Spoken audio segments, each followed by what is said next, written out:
All right, you're good to go, Judy. Okay, well, thank you, Lauren, and thank you again, everybody, for coming back and sticking with it last week and, and for more. This week will be a little bit more linear and a little bit more straightforward, but I, I'm as much or more of a social historian than an architectural historian, and I love connecting the context with the buildings. They're more than just buildings, these homes. They all have stories, and I can't tell really any stories in this particular session or even the rest of it. We're cramming in a lot of architecture because Marblehead has so much into a fairly short time, even though an hour and a half is a long time, and almost 2 hours last week. But at any rate, I hope that you'll find this relevant and interesting, or at least relevant compared to what you heard last week, even though that was a lot of heavy substance. So we're looking at that first scene again. That'll be my opening slide each time because it's got all the houses in it. You know, not only do we have the 500 or 300 really built before 1775, but we have about 800 built before 1840. So there's an awful lot here, and I'm not going to show you all of them. So I'm going to try and show you some representative samples of each kind of each time period. And I'll talk a little bit about construction and so forth. So today, we're going to be talking about Georgian architecture. So last week, we talked about what's called first period, the first period of architecture in the European English settlement of America, mostly English here in New England. And that pretty much transitioned in the 1720s. It started a little bit earlier here in Marblehead and other places where some of the academic principles that are reflected in ordinary so-called vernacular architecture, some of those principles were starting to be seen really in the end of the 1600s toward the beginning of the 1700s. And that also didn't mean that some of those old looking houses didn't persist into the 1750s. And that's why in the middle of downtown, we have 19th century buildings. They probably replaced something that was a lot earlier. As we saw last week, we saw that old first earliest house from 1640. You'll see it again today. And in fact, I'm going to recap just a little bit for those of you who might be just joining us for the first time, but I won't be recapping too much. So Georgian architecture is named after the three King Georges who sat on the throne as King of England. Mostly the 13 colonies eventually in 1775 were English, not completely, and there were some issues about that, but for the large part. King George I is reigning from 1714 to 1727, and that's really kind of when this academic style hits its stride and starts, as it were. So it's kind of a good date for Georgian. His son inherited the throne in 1727 and reigned for quite a long time. The first George reigned for only 13 years. He was later in life by that time. And George III was a young guy.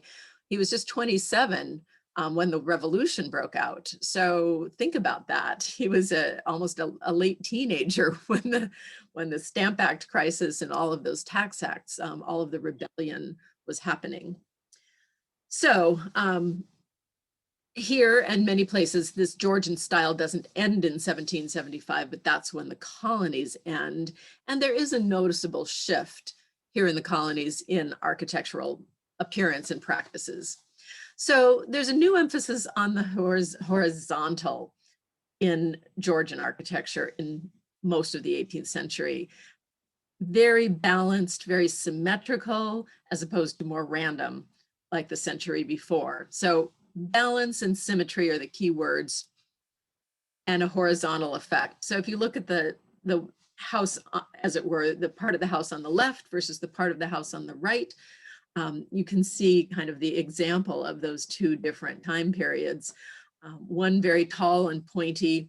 They happen to have symmetrical windows because they recut those window spaces when they remodeled to look a little bit more high style or up with the times and more current.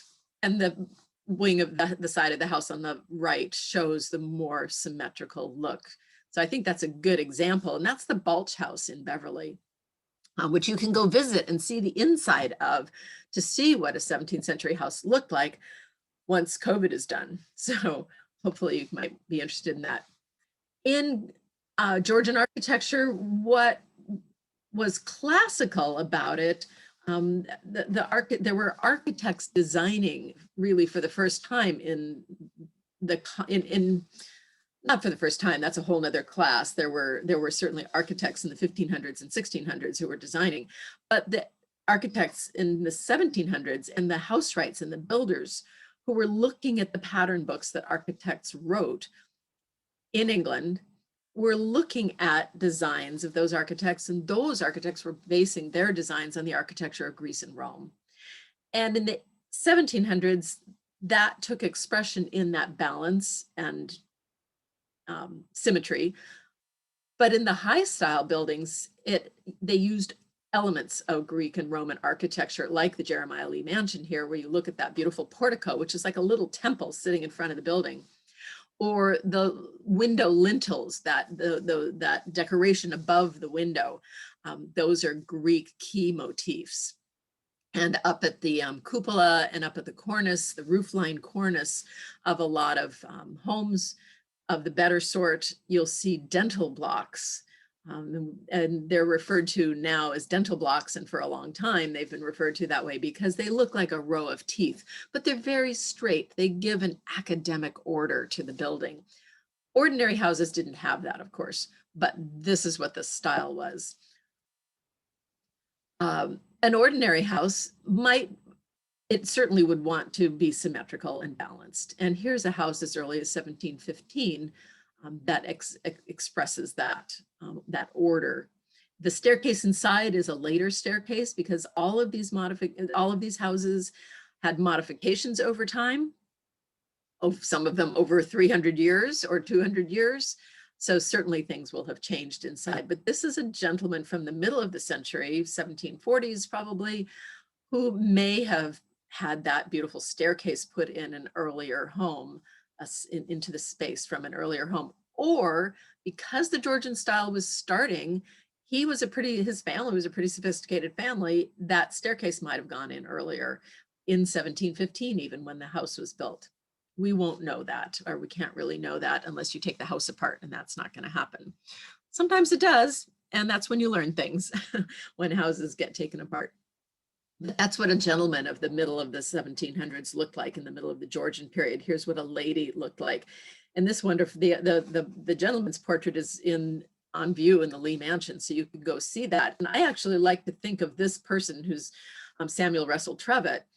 This is really what Jeremiah Lee would have looked like in dress and stance when he moved to Marblehead in his early 20s. So as he grew into his merchant persona, this is the kind of gentleman he would have looked like.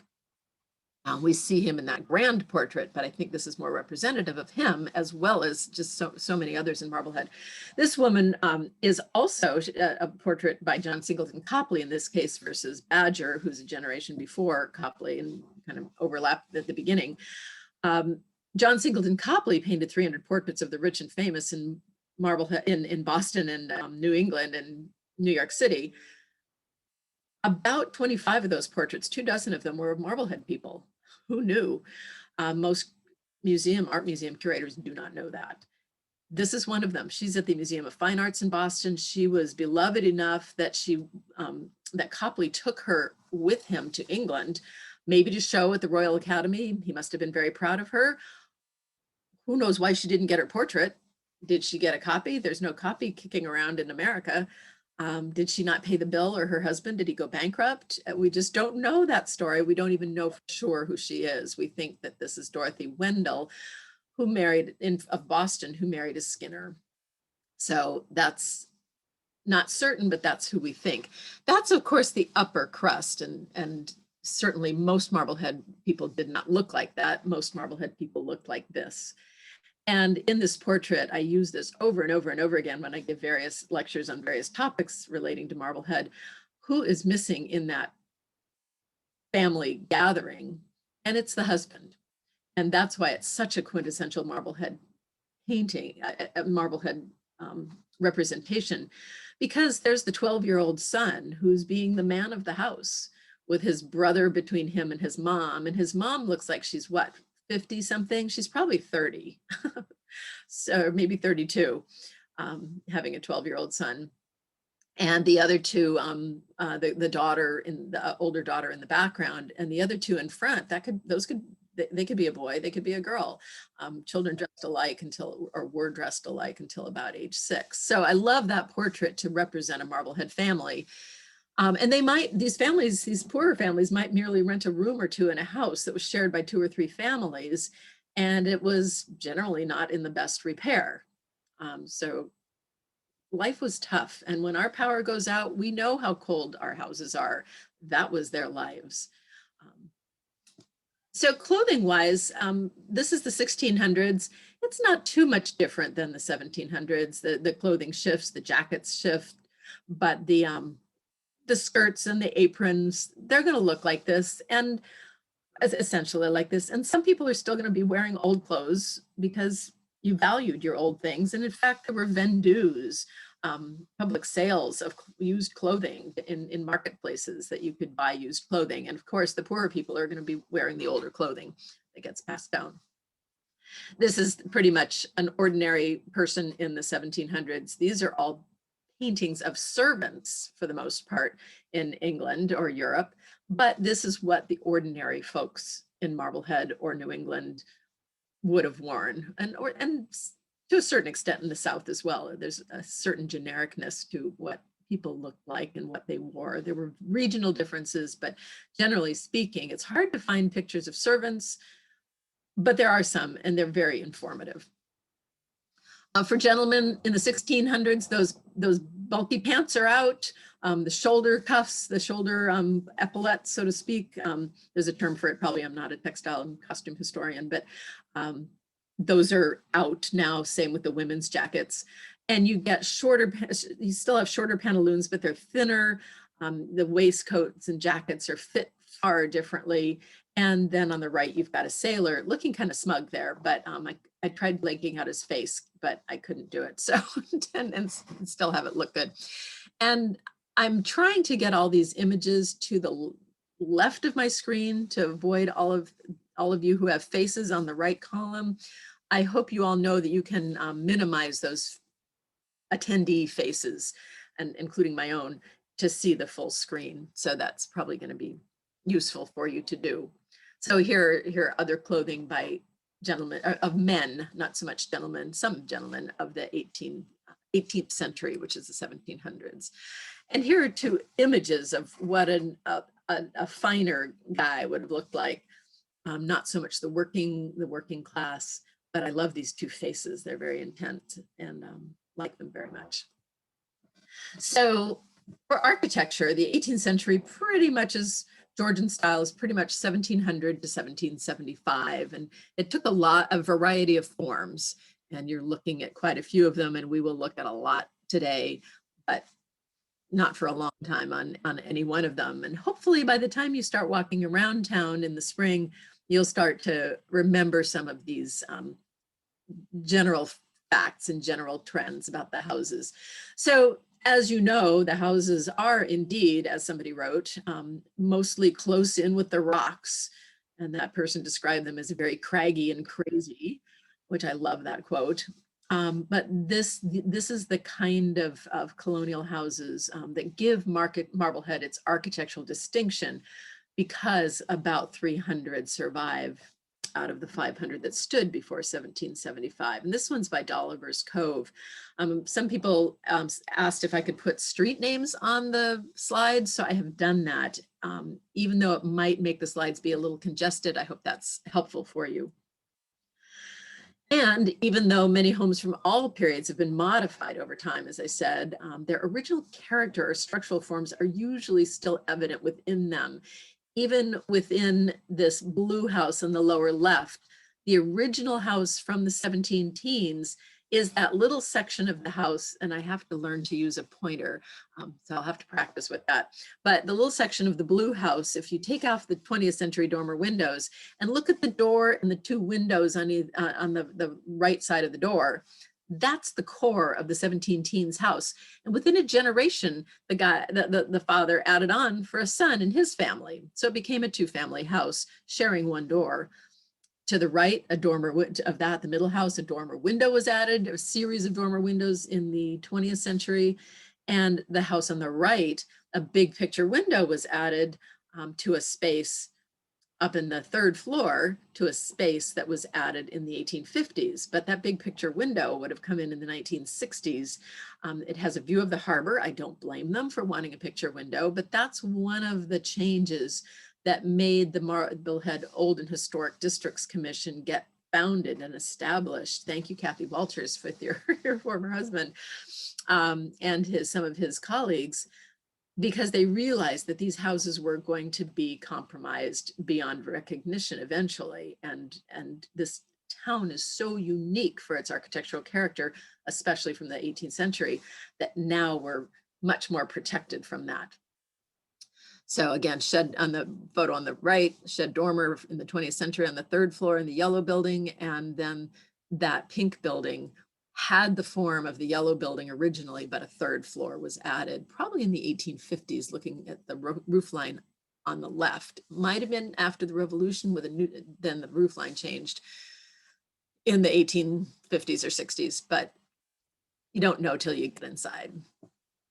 So what is remarkable is these full streetscapes of historic houses from the 1700s. You see that in Newport, you see it in Annapolis, and you see it in Charleston, and a little bit in Glastonbury, Connecticut, and spottier, but still there in Salem, in the neighborhoods of Salem and Newburyport as well. And Ipswich is more spread out. They've got the earlier houses, the bulk of the earlier houses before 1720, before 1700. But Marblehead has loads of houses that you'll be seeing a lot of, like these ones at the top, and all of those have adjoining walls in that top photo. And Marblehead has far more of those, maybe 150 or even 200 of those houses, those houses that we'll be seeing a lot of from the 17 teens. So again, for those of you who are new, a couple of you maybe, Marblehead was the 10th largest town, most populous town in the North American colonies of Britain. It was the second most populous in Massachusetts. I went into more detail about that last week. You can see, maybe go back to that if you didn't see it.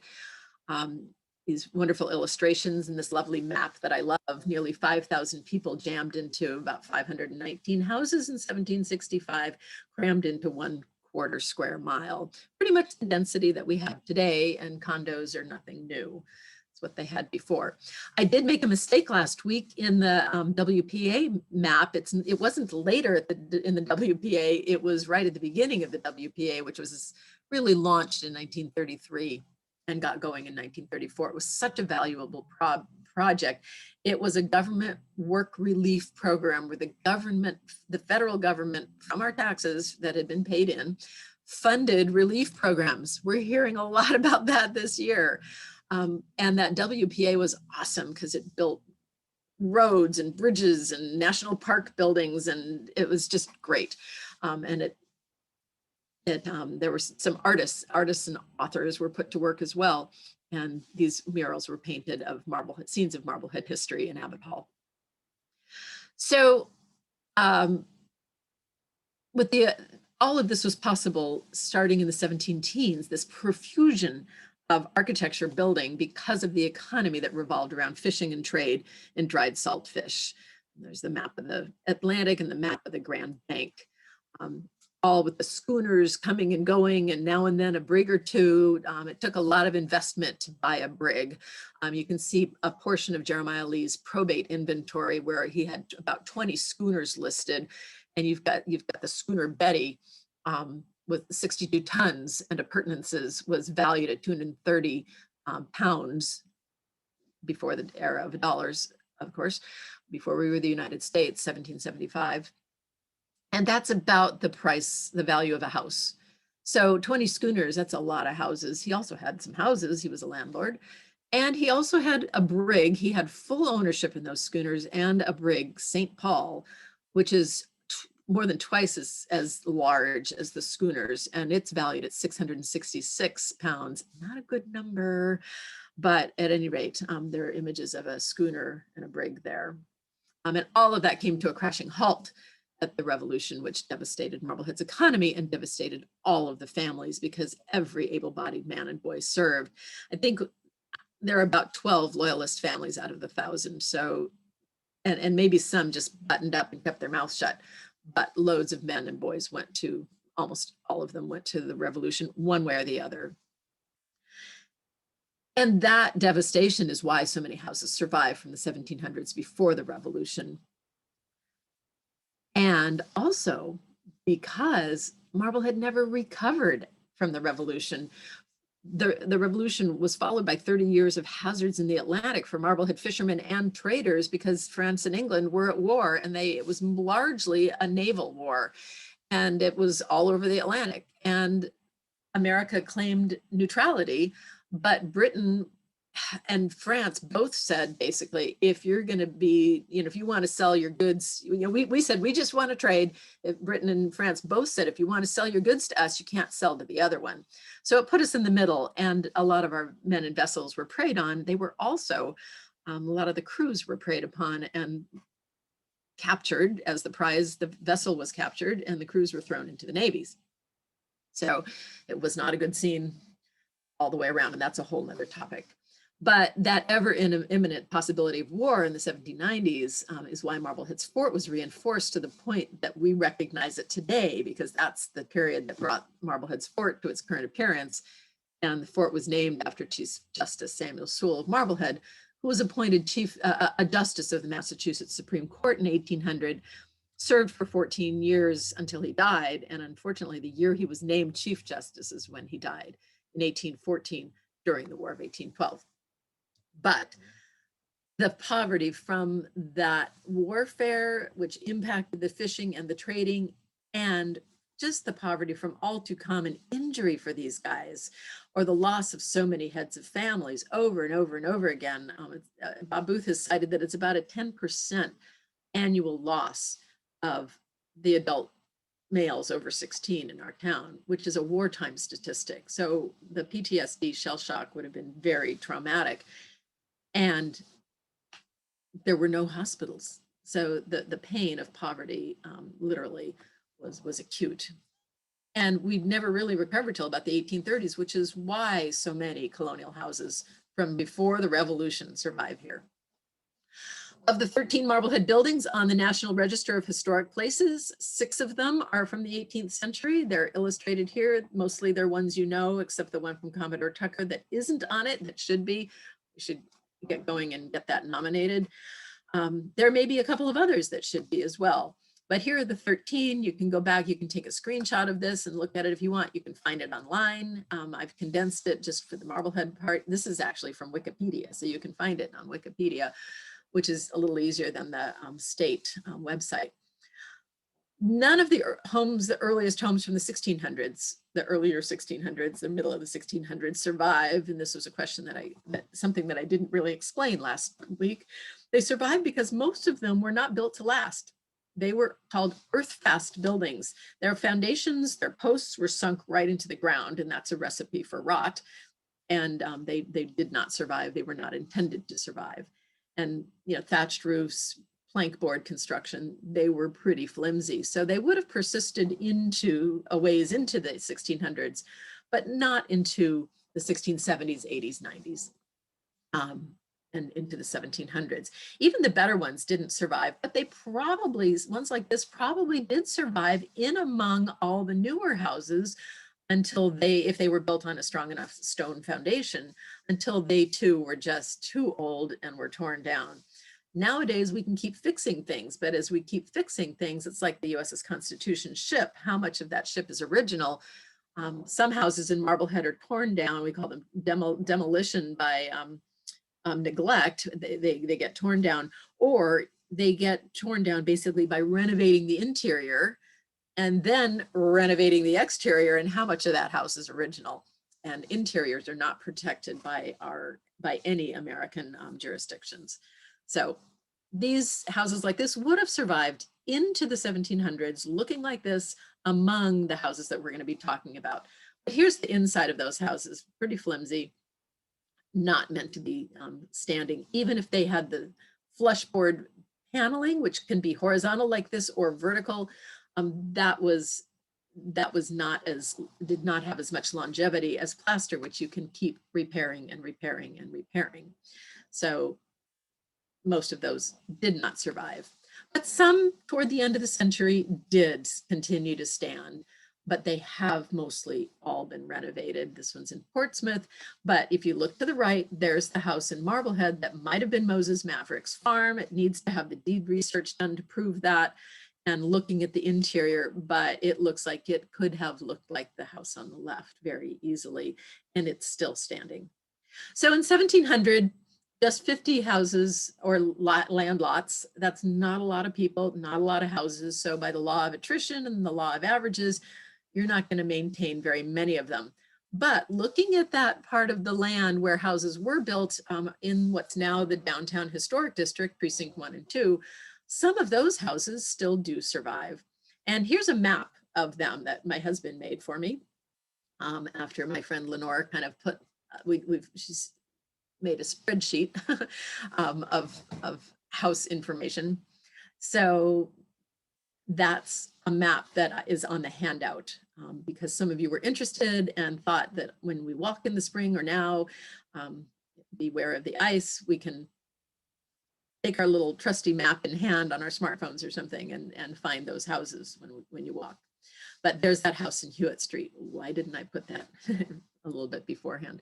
But the addition with this new roof that we're the addition on the left with the new roof line that we're going to be talking about today, an 18th century roof line that disappears pretty much after the Revolution. That was a wing that was added, and that's near Abbott Library. So for those of you who asked, please put the streets on. I'm just going to blast through these houses real quick. If you want to take a screenshot, take a quick screenshot, or just enjoy looking at them again. To recap, there's that wing that was the original house with a later wing on the right added in the 1830s or 50s. Franklin Street, 1663, Ambrose Gale's house, looking pretty much like one of the oldest houses in Marblehead. Orange Street, 1711 is still in that first period of tall pointy roofs, but it's got, both of these houses have the Georgian windows, but of course they're going to add those later on in the 1700s. They would have looked like this to begin with potentially, or the ones in the 17 teens might have been built with the up and down sash windows that you see here on Glover Square, built by 1686. And that chimney was way too dramatic and Baroque and flashy and asymmetrical. It's symmetrical, but it would not have been seen in the 1800s. Don't know if it's original or fanciful, but it looks cool up there. It's wonderful. And that's Glover Square, of course, with Colonel Glover's house, later General Glover's house. He was only colonel for about 2 years before he was promoted in 1777. So after the crossing the Delaware, he did all of his famous stuff while he was a colonel, but that's Glover Square. This is supposed to be the earliest house in Marblehead, 1636. It was supposed to have been moved over from Marblehead Neck, where there were just fish houses and warehouses, barely warehouses, but fish houses and fish drying. Hard to know on Gregory Street. And up at Gingerbread Hill, where there was a little celebration of the new school names, of course, up there, just on Sunday afternoon. And on Hooper Street, right in the middle of the density of the town, you've got 1683. And this is such an awesome house. You'll see it a few times. In the middle of an awesome street. You could teach a whole architecture class on Hooper Street, just that one block of Hooper Street. But I showed you this one also on Lee Street, at the bend of Lee Street, that you would never recognize. Even I would not have recognized that as a 17th century house without the Bob Booth sign on it. But there's the house behind it, which I didn't show last week, with that peaked roof that's also 17th century. And there it is. There's the house. So there's that back-to-back 17th century houses on Lee Street. And there's that top room and the peaked gable there. And to be more functional, they added a shed dormer sometime in the 20th century, that shed dormer section sticking out of the peak on the right. But one of the most important houses in town, and my top 10 list, is this one on Wadden Court off Orange Street opposite Dokes Lane. And Dokes Lane used to be a creek, basically. If you went uphill from Dokes Lane, which is Wadden Court, a creek would run down that downhill slope into Dokes Lane, which was kind of leading to definitely a tidal zone. And there was a bridge on Orange Street over that creek that kept getting washed out. And you see that bridge repair request showing up periodically in the town documents. But here's another one from the 17 teens looking like very much like a steeply pitched first period house. And there's the other house back to back with it, with its little extending jetty, the little section above that line above the first floor window on the right, an overhang, which is purely aesthetic, and the shed dormer, which is purely functional. But that jetty is very similar to Benjamin Franklin's birthplace in Boston. I thought I'd show you that from 1691. It burned in 1811. Interestingly, Ben Franklin was born in 1706, 3 years before Robert King Hooper, and they both died the same year in 1790. So they both lived to be very old men, old gentlemen, and they their lives had very similar trajectories. And like Robert Hooper's father, Franklin's father was a soap and candle maker. So it's kind of a nice little parallel there. But here's a brewery on Hanover Court behind the King Hooper mansion. In that brewery, there's a jetty overhang and the roof has been modified, I'm sure. And that was a functional place. It wasn't a home. But in that home, there's apparently still the spring and the well. These wells are about 6 feet across in diameter. In that living room, that giant window, which was a commercial window, the giant well is still in there under the floor of the living room. So that's pretty interesting. And this nice little overhang with a very colonial, 18th century colonial looking house with that roof line that we'll talk more about, but still a jetty overhang that's behind the townhouse at the bottom of Mugford, top of State Street, which had been called Queen Street. And there's the location of it. And it's reminiscent of these overhangs. It might have originally had, from these overhangs from the 17th century, it might have originally had a peaked roof, but somebody modernized in the 18th century. And maybe across that wide front, maybe there were these peaked gables once upon a time. I do not know when that house was built. That's another house that would be nice to have a house history of. So if anybody wants to take on that project, that would be a good thing to do. There are about, I don't know, 5 or 10 houses that could really be valued. It would be really valuable.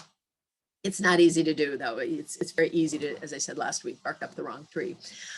This is the Parson Coppin house. So the 1690s, old fashioned house. This is going to be gone. And this is what you would find in its place for the most part in the early 1700s, the first part of the Georgian period. And that is one of those houses in this one's in Ipswich that has the cove cornice that I talked about last week. This is an enlargement of it. It's easy to see on this house because it's white, it's picked out. But both these houses have the color and appearance that they would have had at that time.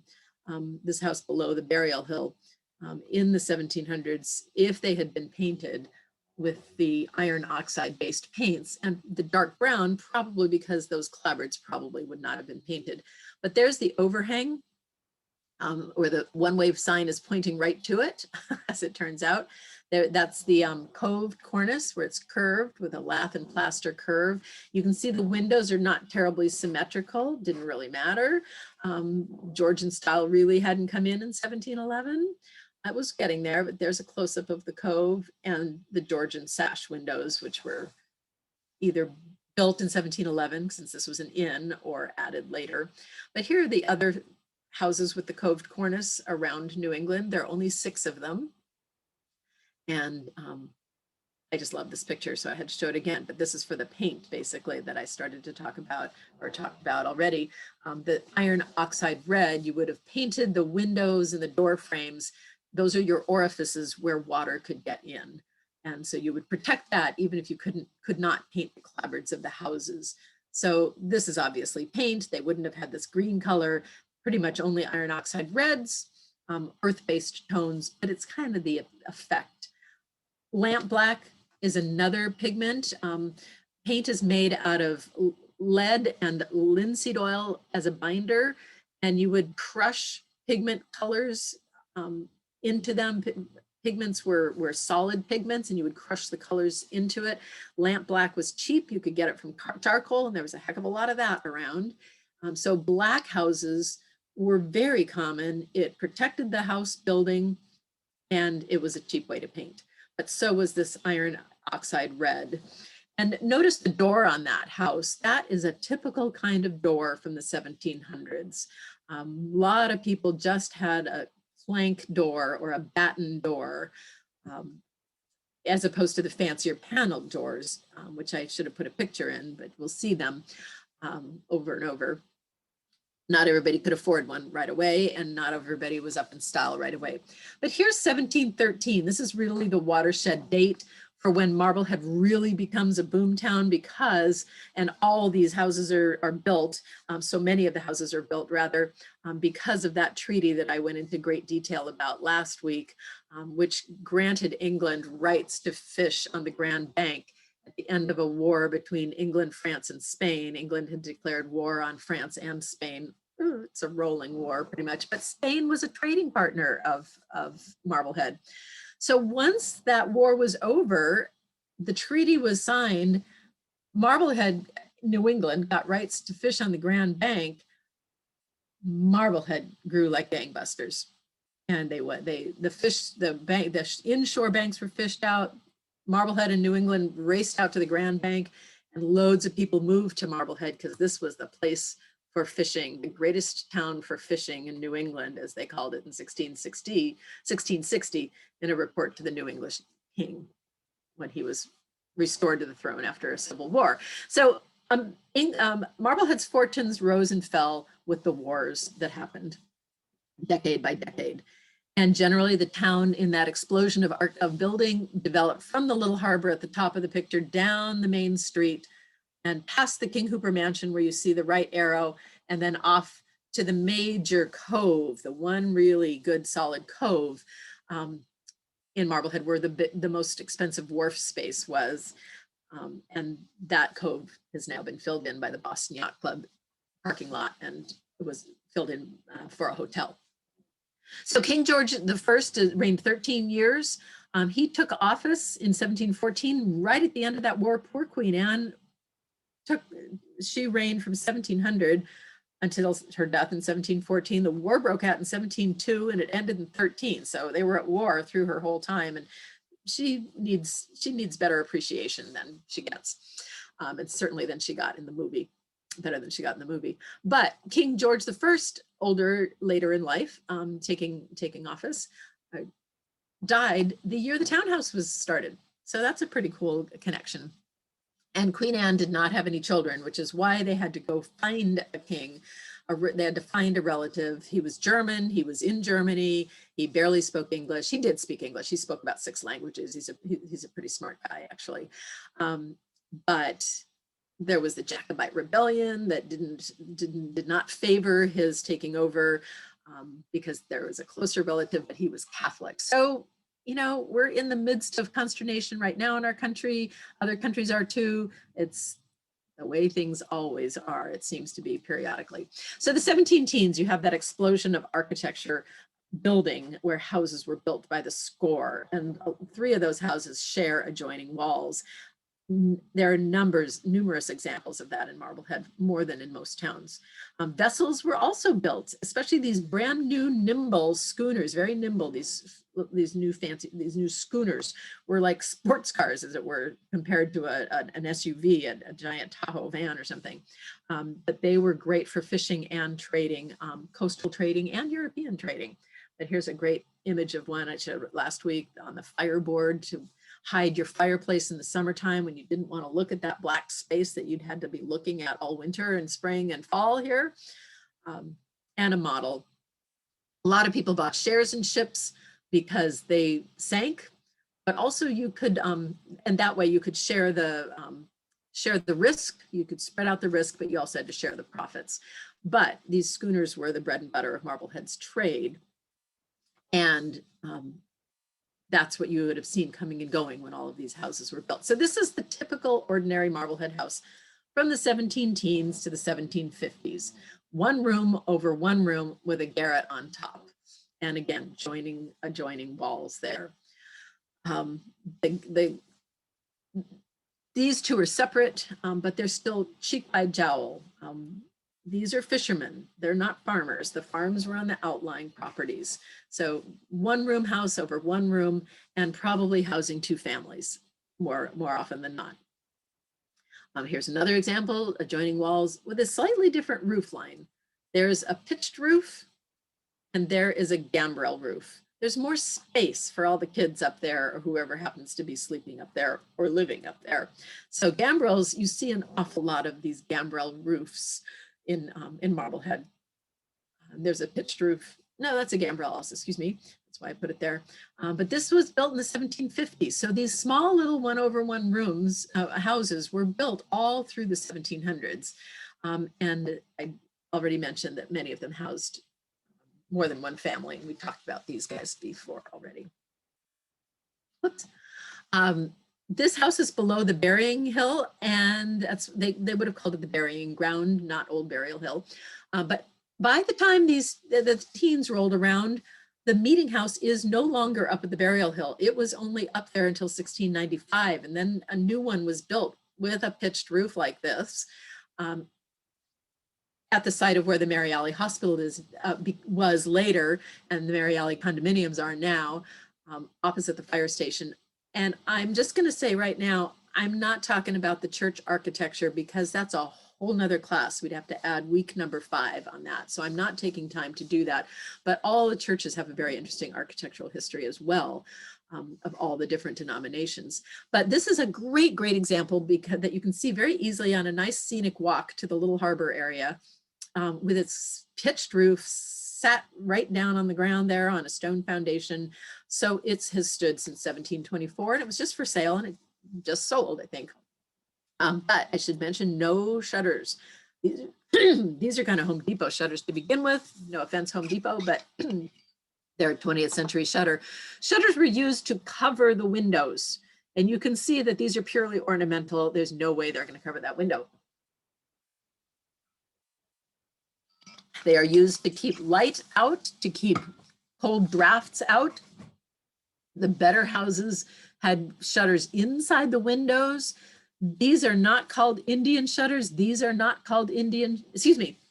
The shutters inside the windows are not called Indian shutters. These are Indian shutters, meaning West Indies, Caribbean. They used shutters a lot down there because they could close them over the windows. The breezes could still get through, but the blistering heat of the sun couldn't. And you started to see them proliferate even in New England after the Revolution. Now, first of all, the climate is warming a little bit from the 1620s when people first arrived, over the course of the century or two. But the shutters, you really didn't see them on houses till till after the Revolution. But these, and there's a gambrel roof. And these houses were always added onto and modified. Little vestibule front entrance, the shed dormer, the sections on the back. Those are 2 different houses there. It gets very complicated sometimes. But what's Georgian about this in a little more academic way is the balance and the symmetry. Now, these windows are on the side are not super symmetrical, but they are in the front. And you would have added those whenever you could. And note the sash windows, the up and down wooden sash windows. Each of those pairs is 2 sash. It's a pair of sash that you raise and lower. And look at the size of those window panes. That's what you would have seen in the 1730s or 40s, as window panes were getting a little larger than certainly larger than they had been, but not as large as you usually see here in Marblehead. That we got those later after the Revolution, and in Marblehead, it was pretty much in the 1830s. So this is what the houses would have looked more like with the smaller windows. This is what the houses would have looked like with the 1830s windows. These larger panes with narrower muntins or dividing woodwork.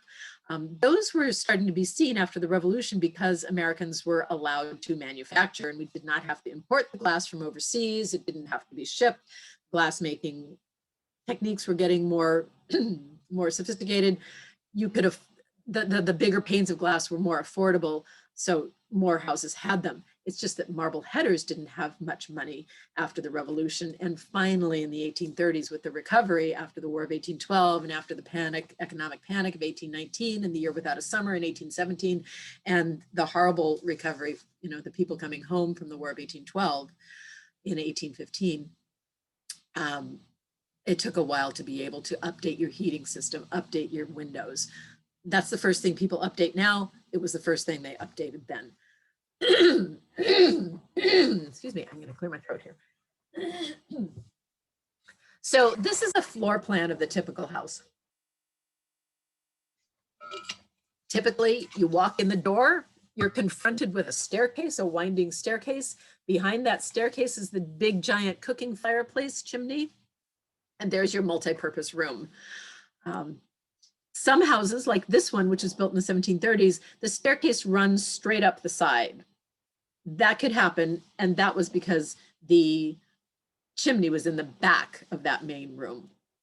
But this is and there would have been a little room added on, and it could be a floor plan a little bit like this, where you still have that same entry up against the chimney, typically, but later on that big giant chimney, which took up so much space in the footprint of the house, was often moved, usually to the back of the house where they would add on rooms, or if a room was added to the side, the chimney would become much smaller because the cooking fireplace became much smaller. But those added rooms were great for service spaces, and they were usually referred to as lean-tos, and they did not bother the expense of building a second floor room in the back above the lean-to. So more often than not, you have one room over one room with a lean-to sliding down to cover service rooms. And yet there's a second story in the back of that house, which you can see, which was a nice warm space for sleeping, probably kind of above the kitchen and service areas. There's one on High Street, and again, note the more tendency toward more evenly spaced symmetrical windows. Whoops. So here's the ideal floor plan where you had this is what we picture as Georgian center door, 2 rooms on either side with a chimney in the middle, which is almost like a radiator. In Virginia or the South, you would have your chimneys on the ends of the house to keep them outside the building and not radiate inside, but we wanted them to radiate because, as you know, it's cold in fall, winter, and spring here. So that's what the chimney was useful. Excuse me. My advancers are a little sticky for some reason. Uh-oh, this is not boding well. There we go. Let's try it again. Okay, so there's your entry with the winding staircase. Whoa, help. Now that's not me doing this. This is my computer, because I probably pushed those buttons too many times. No. Okay. All right.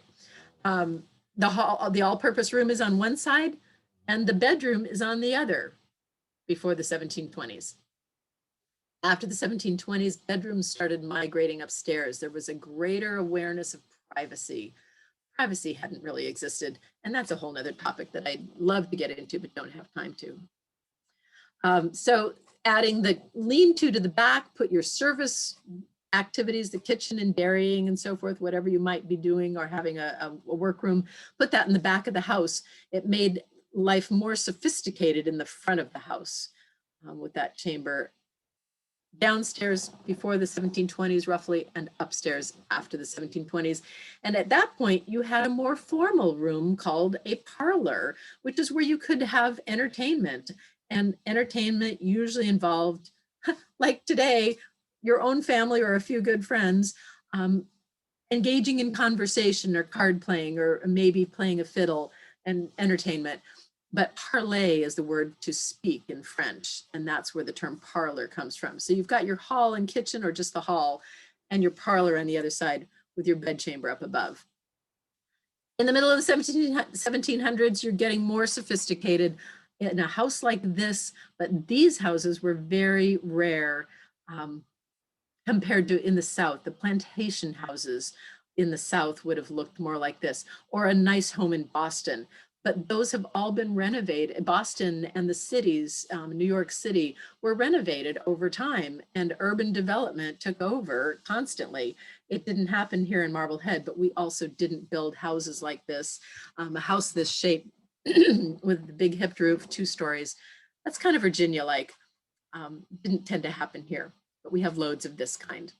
And if you'll notice those houses in the 17 teens, one characteristic of them is the overhang, that the roof line comes down to an extension over the top of the windows, probably to allow water to drip down, but that overhang receded by the 1720s, 30s, and 40s and 50s.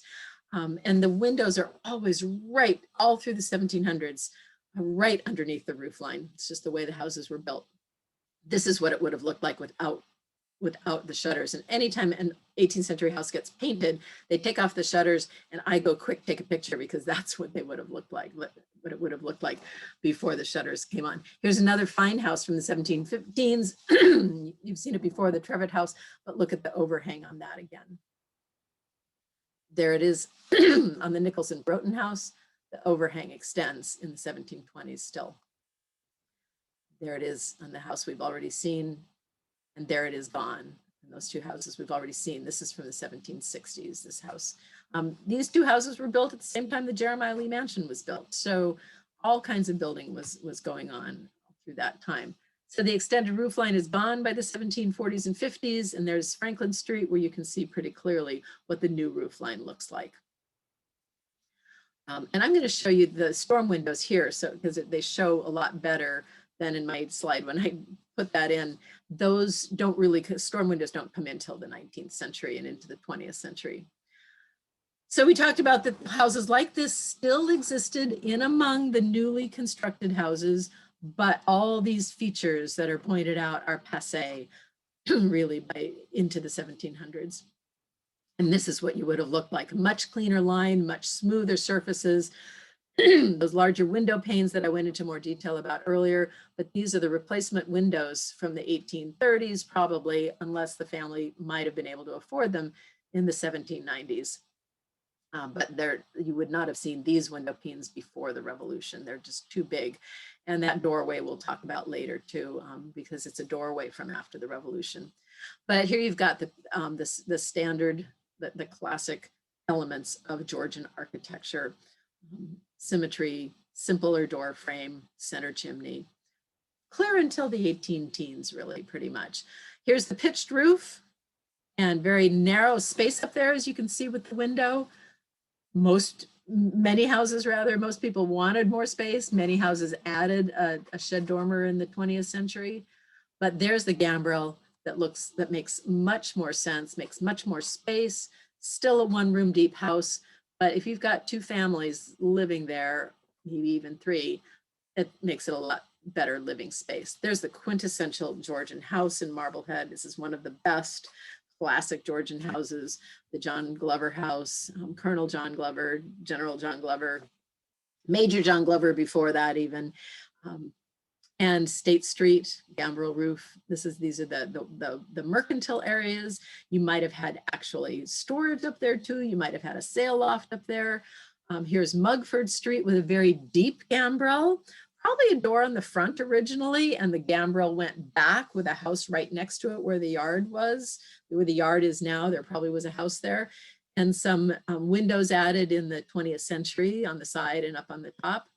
But there's another classic colonial looking house, perfect colonial looking house from the 1720s with the smaller window panes that you would have seen at that time. In this case, what is that, 8/12. There's a diagram pointing out the features if you want to look at it later. And there's the Fountain Inn with a similar doorway. You can see very clearly the foundation there in this drawing. That Fountain Inn doesn't survive anymore, but that's where Agnes Surridge was supposed to have been working as a tavern server. When the gentleman inspecting the fortifications, Harry Franklin, inspecting the fortifications at the fort and up at Fountain Park, not called Fountain Park then, it was a fort, called a fort then.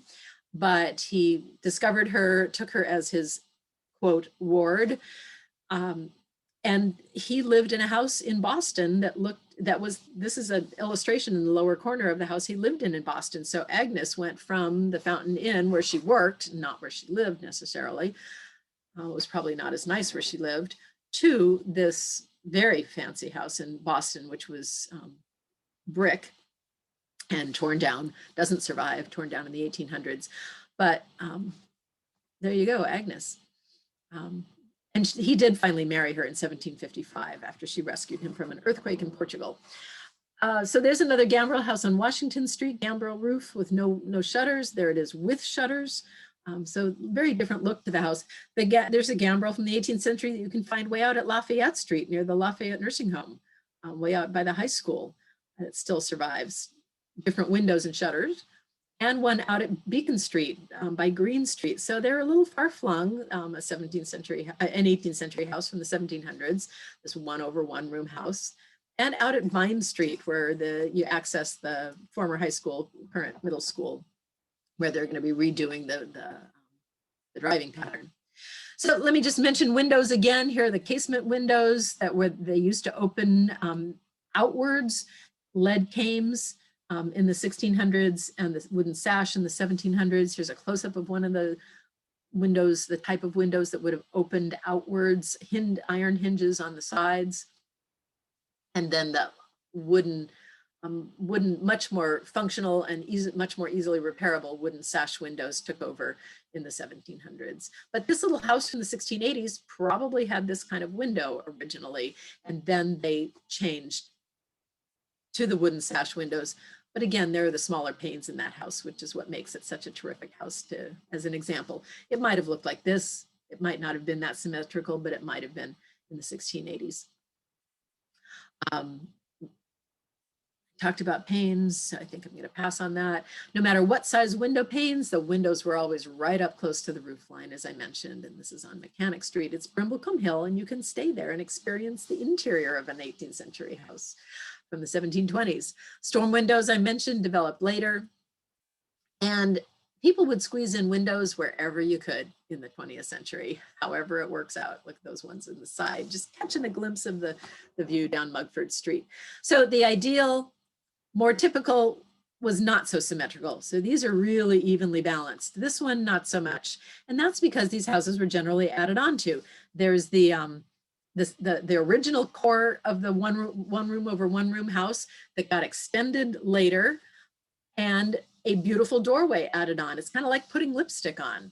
You can update your house and make it look modern with the new high style doorway.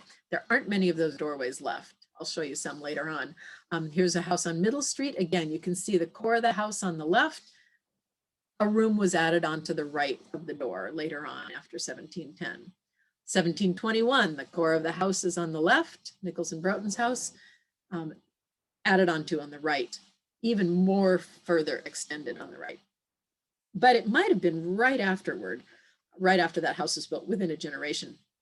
You could also extend to the rear. And in this case, the topography sloped down to the tidal slope, and the tidal zone is gone now. But you can see this ended up being a colonial split level house where there were 3 steps. And this is the house I hope to age in place in. This is where I live. And every single room has 3 steps going to it. So we're going to have to be really careful as we age. And here's another colonial split level with a gambrel roof.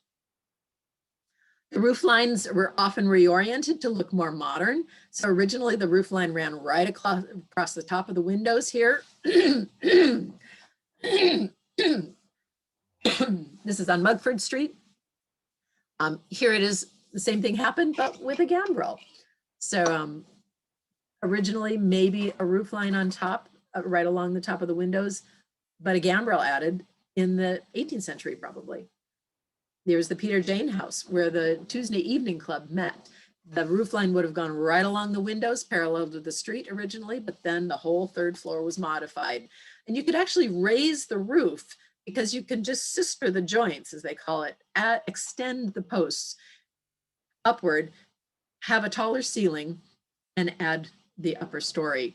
And you could do that because the heating was better. Lower ceilings were because of heat, not short people. It was to keep the heat inside. So there's an example of what it would a house, typical house would have looked like with the roof line running along the top versus the modification of the house on the right that used to have the roof line running on the top. Here it is again. The house that had the picture window added, and that was the home of a joiner, cabinet maker actually. And the same thing in the 1850s, where the doorway was where the shutter is now, the lower shutter. This one just moved the door from the left of the house on around to the side, but kept the roof line where it had originally been. Same thing happened here on Front Street. Door was to the right, and they moved the door around. So these houses are changing constantly over time. And here's a house where they not only moved the door from the left to the side of the house, but they raised the roof in the 1850s and made it a much better house and with the orientation to the front of the house.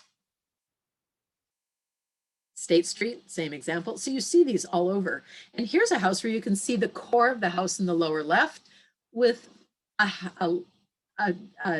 additional rooms and an additional floor added to the left and the top after the Revolution, when the three-story style was in vogue.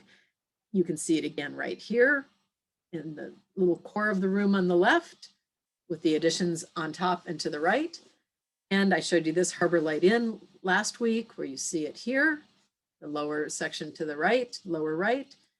And here's a comparison of a house built in the 18 teens on the left, and the house modified in the 18 teens on the right. Both of those are the Harbor Light Inn now, but you can see the asymmetrical nature of the house on the right versus the house on the left that was built as a three-story house with the symmetry in place and the beautiful fan-lit doors that would have been added in the 18 teens, either added or built in.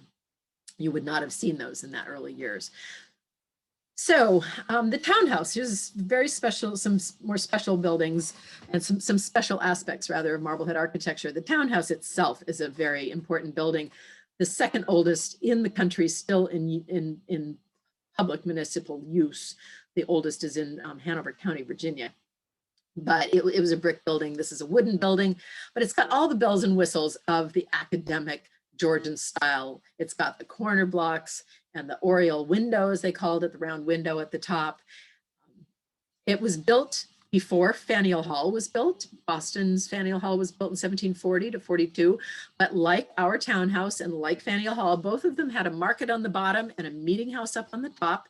Then Faneuil Hall had a fire in 1761. They enlarged it and then remodeled it inside and then enlarged it in 1815, around 1815.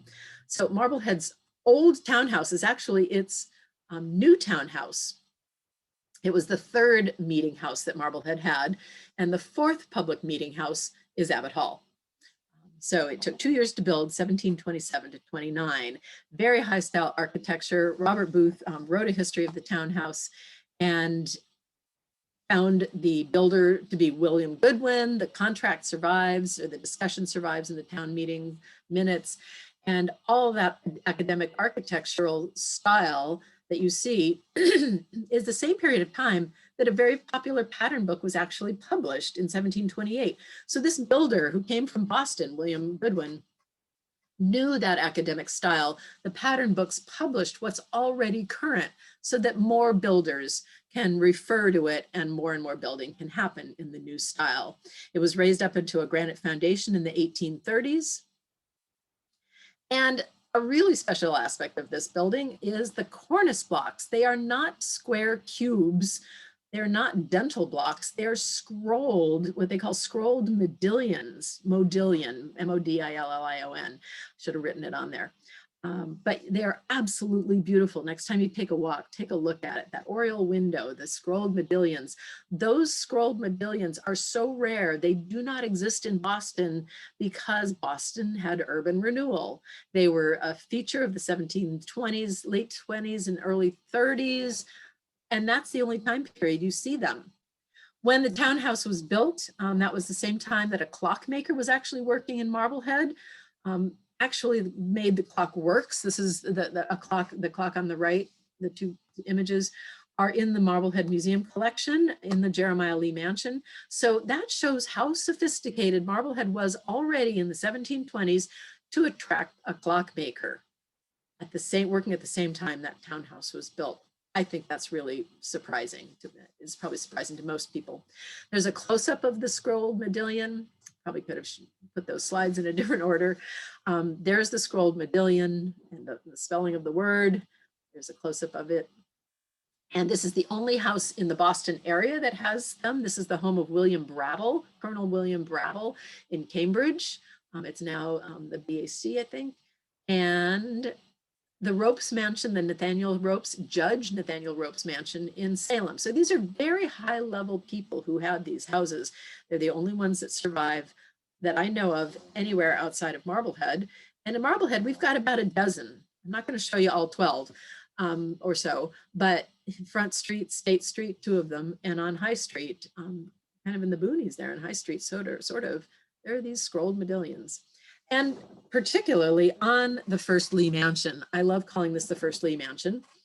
It is the first Lee Mansion, but it wasn't Colonel Lee's first mansion. It was Colonel Lee's first mansion, but he was not the first owner. The owner was Colonel John Palmer. So again, the same stature as Brattle and as Ropes when their houses were built when they were young adults.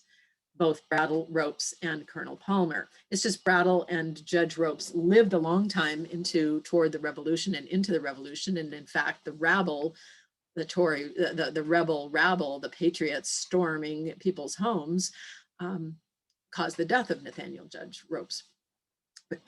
Judge Nathaniel Ropes. But Colonel Jeremiah Lee bought this house and took a mortgage on this house before 1751, and then the mortgage holder defaulted and Jeremiah Lee got the house. So he lived there from 1751, the year he became colonel. So that coincided, which is pretty interesting. Lived there for 17 years. This is where the Lee children were raised. This is where the family grew up. And they did not move into the big fancy house, the big grander Lee Mansion, until their oldest son had already left for Harvard at age about 15. And that oldest son raised his family in this house until he died at age 35, which is age 37 in 1785, which is pretty young to die. So maybe he had a war wound because he served as a captain in the Marblehead Regiment, first under his father, the colonel, then the colonel died and John Glover was promoted to colonel. So that house has quite a history, as does this one. Colonel Jacob Fowle was a joiner by trade and rose to be a very powerful merchant in town. There's his portrait by John Singleton Copley. Wow, does that convey power.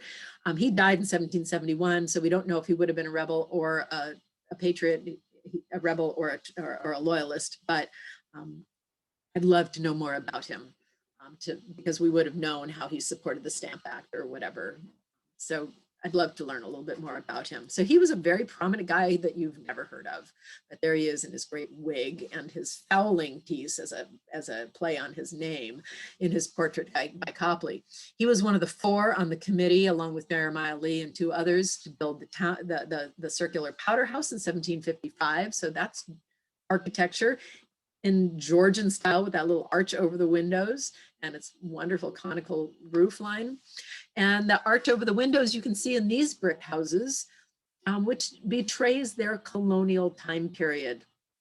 It would have been flat, the window frames would have been rectangular, flat at the top, pretty much right before or after the revolution. This is probably built in the 1750s. It too needs a house history. It's supposed to have been where the loyalists met to figure out what to do about these crazy people who were rebelling against the rule of law in the colonies. So Thomas Roby was a merchant. He has a really interesting story as well with his family, but we can't go into it, unfortunately. If you take a walking tour with me, I can go into that a little bit more. This is another example of a colonial style house, a brick house with the arched window lintels. The belt course, as they call it, the belt course is that line of bricks defining the horizontal nature, which is part of the Georgian style. But this house, I believe, was built in the 1790s, probably because it might have been a merchant's house who had a big investment of goods, just like Thomas Roby. And I should have mentioned that. He built his house of brick, or his house was built for him in brick, because he had a very expensive investment in imported goods that he didn't want to lose to fire. And down below, the lowest floor of that house, you can see the arch on the street level above what would have been a nice bow window from the 18th century. And then these weird 20th century windows went in. But you can see where the shop window would have been. And this house probably had a retail function also, and that's probably why it was built in brick. It was also built opposite a wooden commercial bakery.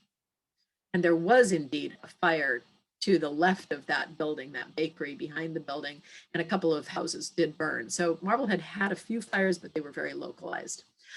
Here's a tavern with a gambrel roof, and the roof line, the roof eaves were modified later. The window down on the storefront, the former storefront window, was modified later, probably in the 1800s, and the shed dormer at the top was probably added in the 20th century. But that was a tavern. There would have been other taverns. This is with its new paint job if you were to walk down Washington Street now to look at it. There were wooden wharves and warehouses. They were built the same way, basically, as houses with the post and beam construction. There's an image of a warehouse. There were distilleries down there. They just would have been larger scale than the houses and the wharf sticking out there. But the warehouses, you can see a warehouse on the left, and this was the Great Warehouse for a while. The one on the right, you can see the Great Warehouse on the left, the house-looking warehouse on the right. But look at very few windows, almost no windows in that warehouse. So the waterfront looks a lot different now than it did then. This was a warehouse at the town landing. The town landing would have looked more like what you see in this drawing of Newburyport. There's a corner entrance. There are lots of corner entrances. We're not going to go into the Lafayette story, but there are lots of corner entrances in Marblehead and all over the world for functional purposes. But this was a warehouse that might have been that one in that photograph. With very few windows, but it had a big modification in the 1820s to become a house. Here's another view of that. And we only knew that because when we went in to investigate the house, there was no cooking fireplace. So clearly it was never built with a cooking fireplace. It did not start out as a house. It would have been cooking with stoves. So they didn't need the big foundation under the cellar that would have supported the chimneys for a cooking fireplace. In the 1820s, you didn't need that. So it's a colonial structure with no footing for a cooking fireplace. This warehouse was turned into a house in 1802, and this was probably actually the one that was pictured in that photograph. So I'll have to look at that more carefully. Same one, different angle. But as you can see, the proportions are a little bit different because it was not a Georgian house to begin with. So I'm going to talk just about 15 minutes or less about construction, post and beam construction. Posts are vertical, beams are horizontal, rafters are vertical, purlins are horizontal. Those are the main terms. There's a girt in the front and the sides rather, and a plate, but let's not worry about those. They're the purlins and the rafters in the 17th century houses or the 18th century houses. It's pretty much the same.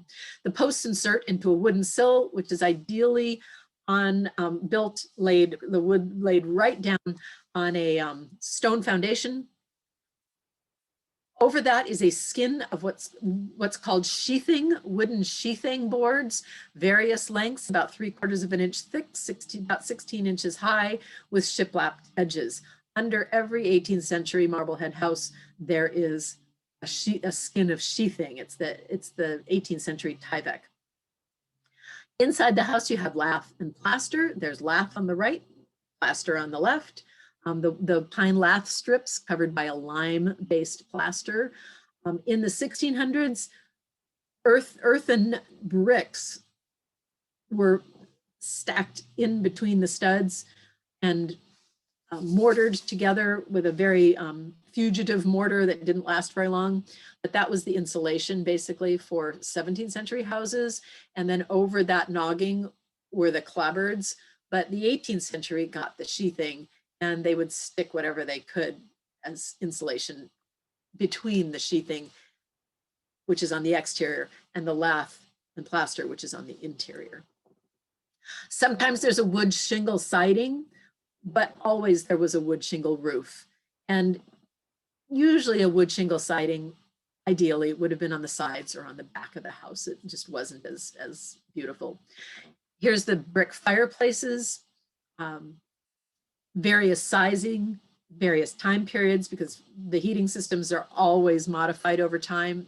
Those are the chimneys. They're always modified over time. But here's a nice view of a third floor fireplace. You can see one up here. They didn't have to hide it and decorate it as much because the family sleeps up there, or a family of renters slept up there, or your servant slept up there, or your enslaved person slept up there. If you were a middle-class person and you could afford an enslaved person, you did, because they could help with the work. But we don't have slave quarters here in most of New England, because enslaved persons were usually owned by one or two, or they would come in and labor. They might have actually lived with their family in an urban environment like Marblehead. It was a lot better than a plantation situation.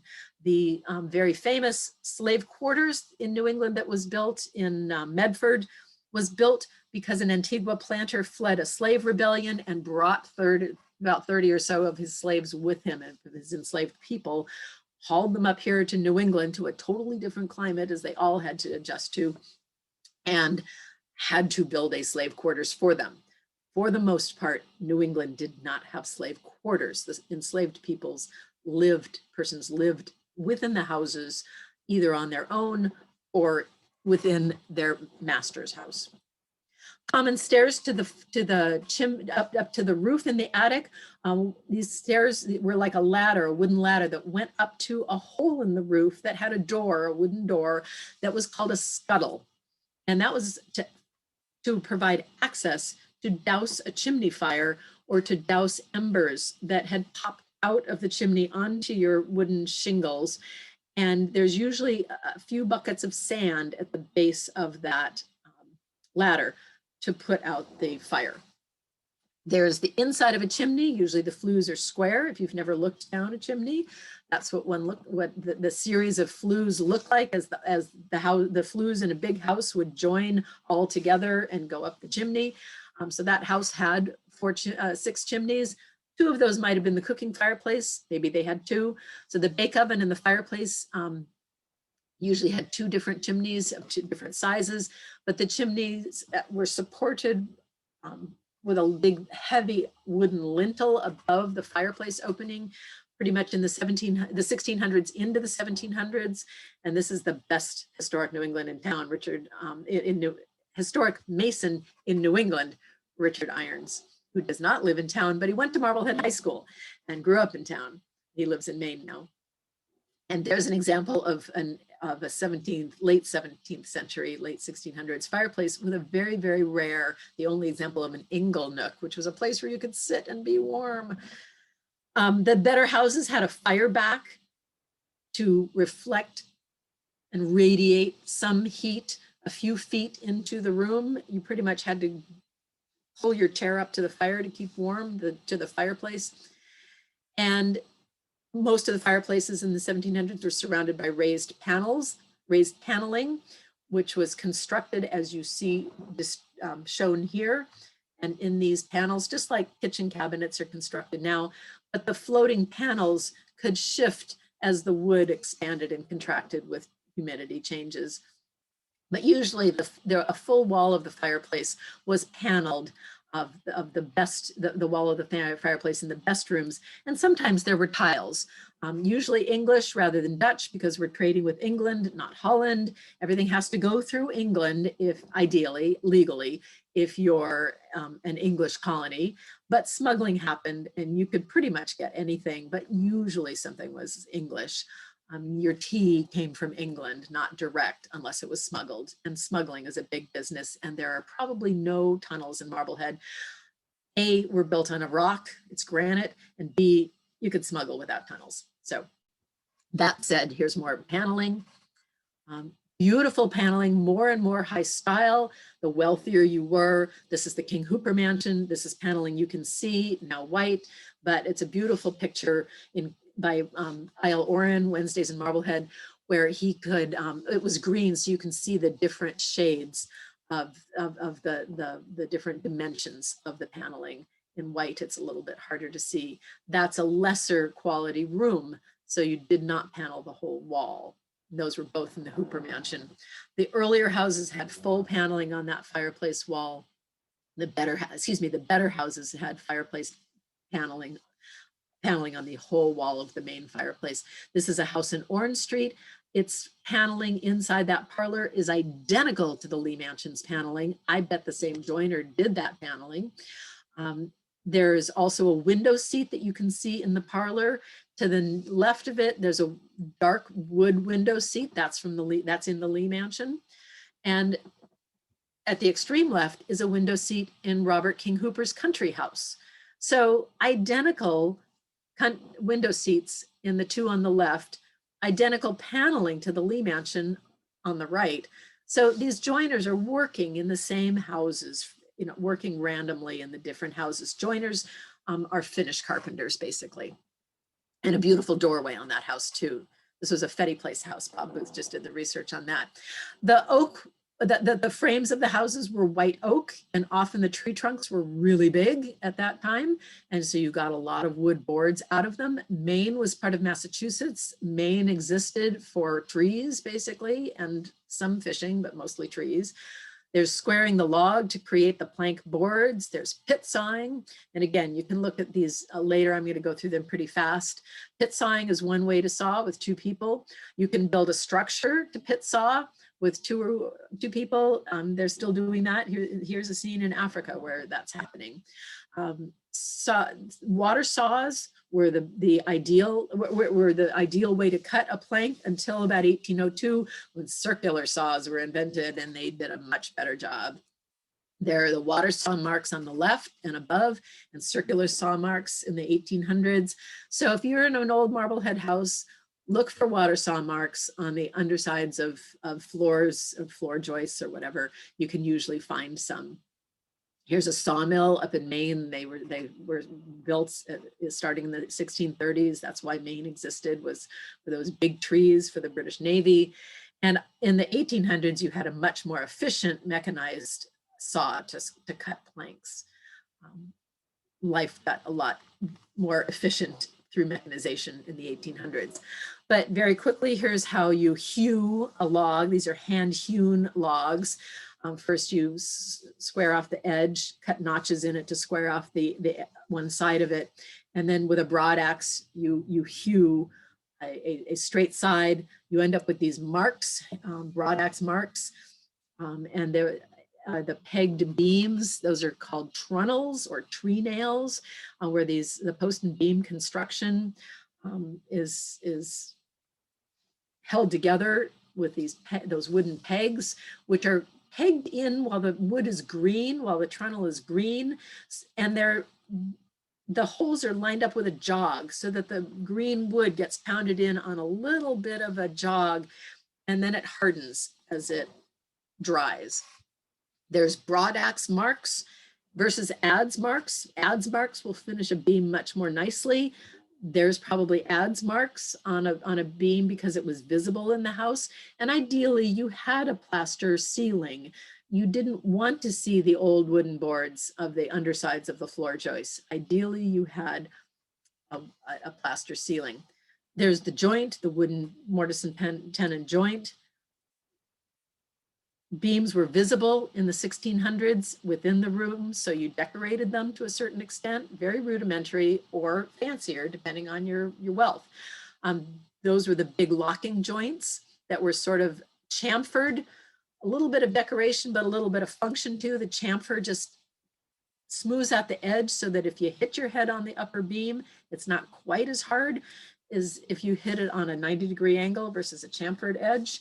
But there's the locking joint from the 1600s on the left, forgot to label it, and what it ended up looking like in the 1700s on the right. There's some more 1600s and 1700s locking joints because the houses were modified over time. There's 1600s and 1700s where the beams are starting to be cased. They didn't want to look at the hand hewing, so they would case a more finished piece on it. There's 1730s or 40s. There's another cased beam from the 1730s or 40s or 50s. And there's on the right, 1760s. You can see a little bit of a bead, a little bit of vertically on the corner, on the edge to decorate it. There's a cornice molding at the top, and behind that finish, that casing on the right is what you see on the left. So as people take off the casings at some point in the 20th century and said, oh, they're the nice old beams, that's not what the original owners probably wanted to look at if they could possibly avoid it. And there's a much fancier version of that. The more money you had, the more decoration you could provide.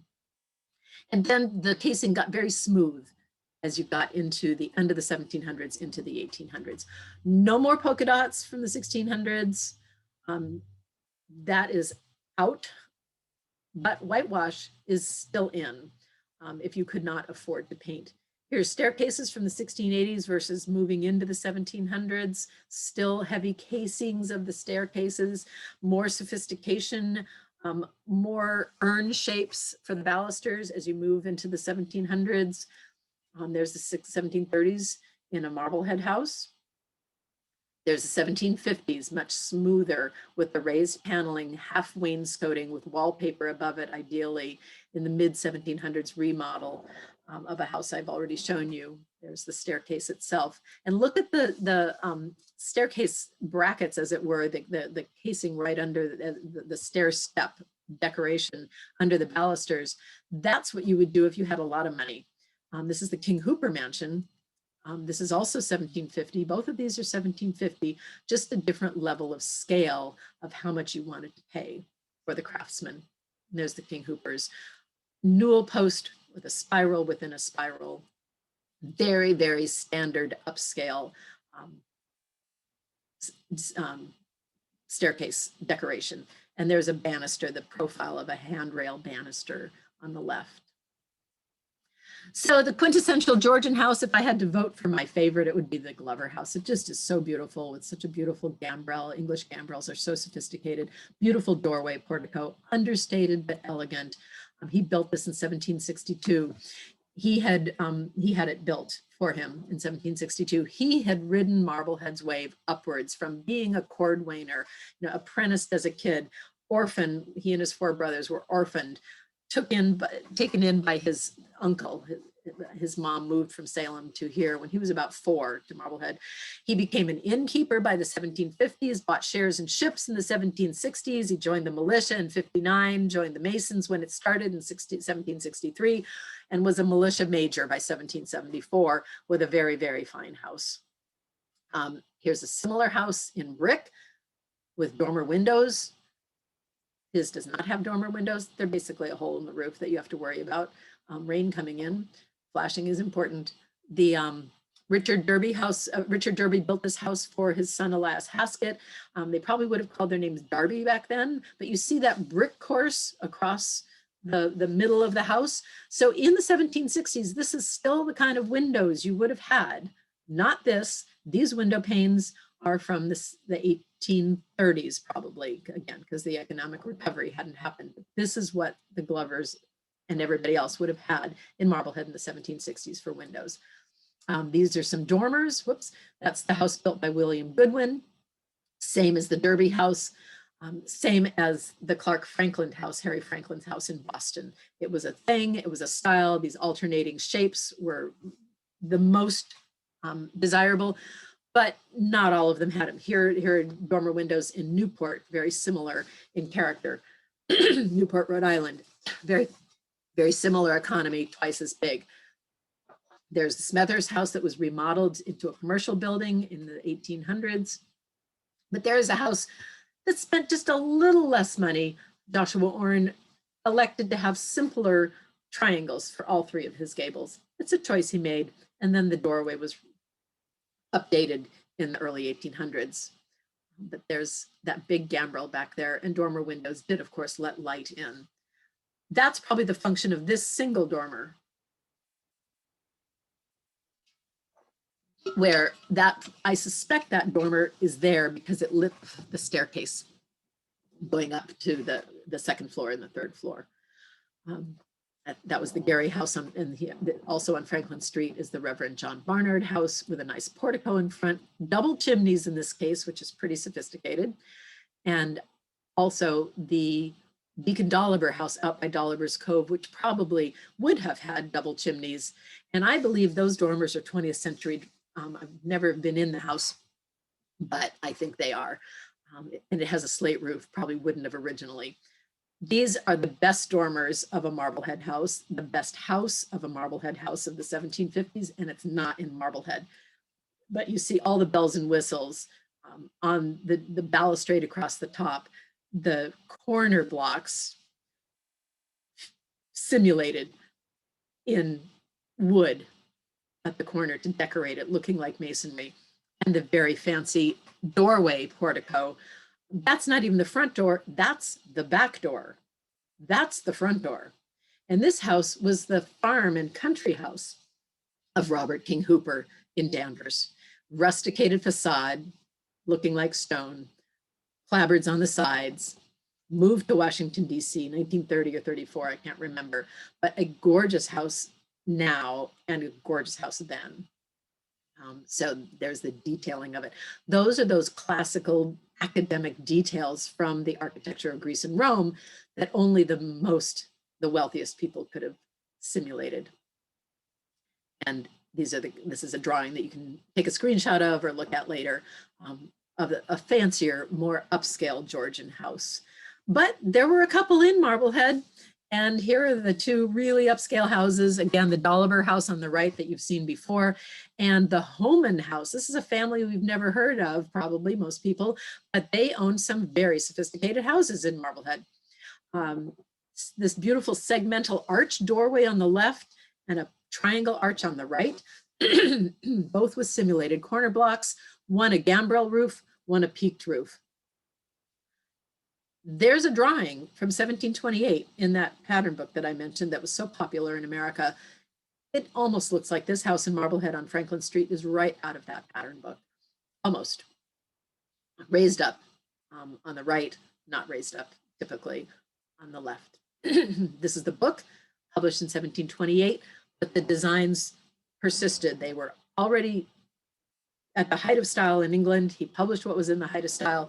And then the ordinary people could have the same thing. Ordinary people are always a generation behind the style, the trend setters, of course, as always, even today. But there's a close-up of that door with the beautiful arches. I'm not talking a lot of terminology. This is a segmental arch. There's a pulvinated frieze under that. I'm not going to go into that at length, but it does have fluted pilasters flanking the doorway, framing the doorway. So a very, very nice house. This could qualify probably for the National Register, and I think the owner is trying to make that happen, which would be great. And I'd be happy to help with that if we work on that later in time, and maybe in conjunction with the Historical Society or not, because you've got plenty to do with the Historical Society. But it would, it's already had the deed research done, so that's a good thing. Here's another example of a house of that caliber without the cornice blocks, but that same doorway, original window sash with small panes, but the house doesn't exist. That was somewhere down Dokes Lane or down what's now called Mortuary Lane, down toward the tidal zone, between Franklin and Orange Streets. That tidal zone now filled in and by natural and by building causes. But there are the details. The faux corner blocks or coins. The French word for corner is coin, so Americans call it coins on both of these houses and on the townhouse. So doorways, these are the academic fancy doorways. There are only about a dozen of them, 6 attached to the building, maybe 6 porticos standing out from the building, but beautiful doorways. Little Greek temple either on the face of the building or sticking out from the building. This one's on Washington Street up across from Abbott Hall. This one is behind Front Street. That's the Jonathan Glover house. John's older brother, who was far more successful financially, but also probably didn't get his hands dirty very much. And Colonel John Glover definitely got his hands dirty. John's house, they're kind of back to back with each other. But John's house is just as fancy. It's just not as big. Washington Street, a 1730s house, probably got a fancy doorway in the 1760s. This was a shipbuilder, one of the Trevitt family. This house was built in the 1760s with its very nice doorway on Orange Street. These 2 houses were built in the 17 teens and 20s, Lee Street and Orange Street, and they got a fancy doorway later on too. It had to have been after the 1750s, probably in the 60s, because the pattern book that this doorway is based on was published in the 1740s in a version in 1751. So those doorways were added later to make the older houses fancier. And this is the kind of design you would have had in a pattern book to copy a doorway. This is much more high style than what you would see in Marblehead. But here's another really good doorway, very similar to those, except it was just made 5 years ago. But it does have that house is a beautiful house with the right kind of windows and the cornice blocks along the top, the dental blocks. That was a Homan house, that name that I mentioned that you've never heard of probably or seldom heard of. But there's the house with its not original door, but probably its early 1800s door. Before the doorway was recessed, when there were stairs leading to the door. And then when the sidewalk was built, the stairs were sticking out into the sidewalk too far, so it had to be recessed. And there's the trolley coming down, which I love this picture, and saw it online. So I copied the picture from online, but I also told the owner of that house about it, and they bought the picture. So now it's in a private collection in Marblehead. It was on eBay, but there's this beautiful, beautiful home that this couple is very fortunate to live in, with its beautiful doorway that is 5 years old. And here's another doorway that was changed in the 1820s. So things happen. It's a 1760s house, Azer Oren's house, 3-story freestanding house, but it's got an 1840s doorway. And we'll talk about that next week. This one retained its portico.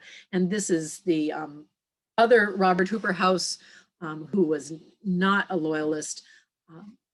And his family progeny really helped rebuild Marblehead after the Revolution. But again, just 1 room deep, a very fancy house, looks very impressive, but it's just 1 room deep. But thank goodness that doorway is still there. And there it is without its shutters. I love it. That's what it would have looked like, but shutters were coming in and they were functional. So it might have gotten shutters very soon after. Here's the house that copied the Lee Mansion. It was probably enlarged to 3 stories. That's on Washington Street. John Pedrick, Major John Pedrick, and militia major, textile and retail merchant for fine imported English goods. His probate inventory is fascinating. A friend of mine is transcribing it, or just transcribed it right now for me because I didn't have time and it was a lot to wade through. So I wanted to send it to a colleague, a textile colleague of mine, so she kindly transcribed it. But that had a rusticated facade like the Jeremiah Lee Mansion, wrapping around to clapboards on the side. I bet John Pedrick wanted to keep up with the Joneses, so he added a 3rd floor and a rusticated facade. John Pedrick got a story told about him later by his granddaughter that he was the one who rode to warn the regulars of Colonel Leslie's march from Marblehead to Salem. Apparently it never happened, and the march happened, but apparently Pedrick was not involved. He's not in any of the records. But he was also leaning loyalist and died in 1780. So to redeem their family, his granddaughter apparently crafted a story around him. And that's what lived on rather than his loyalist leanings, and he never really had to face the music because he died in 1780. But there's his house now turquoise. There is no jurisdiction over color with the Old Historic Districts Commission because color is reversible. And these corner blocks are faked in paint. Maybe they didn't have the faked paint cornice blocks, but they probably did because they did wrap around to clapboards, as you see it here. That's when you would have painted the cornice blocks. The Lee Mansion is different.